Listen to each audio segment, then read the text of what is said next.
සිල්වා සුළි කුණාටුව නිසා ලංකාවේ බොහෝ ප්‍රදේශවල ජනතාව වේදනාවටපත් වුණා, පීඩාවටපත් වුණා, ජන ජීවිතය අඩාල වුණා.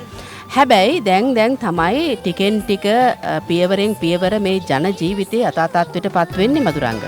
ඒ යථා තත්ත්වයට පත් වෙන වෙලාවේ ඔවුන්ගේ මූණට හිනාවක්, ඔවුන්ට සතුටක් ගේන්නට වලපනේ කීනගොල්ල විද්‍යාලීය ක්‍රීඩාංගණයට මැලිබන් සෙනෙහසේ අපේ අවුරුදු මනුසද්දරණ සමග ඇවිල්ලා ඉන්නවා. මේ ප්‍රදේශයේ කීනගොල්ල ප්‍රදේශයේ ජනතාවගේ ඒත් එකම චූටි දරුවෝ, වැඩිහිටියෝ හැමෝම එකතු වෙලා අද දවසේදී අපි දවස පුරාම මේ ක්‍රීඩාංගණේ අවුරුදු උත්සවය සමරන්නේ මේ පුංචි දරුවන්ගේ ඉඳලා වැඩිහිටියන්ට හිනාවක් එක්ක සෙනෙහසක් එකතු කරන්න. පහන් හැඟූ පොබයා ගෙයුගී මාලා තවදුරක් එන්නට මට මග කීවා.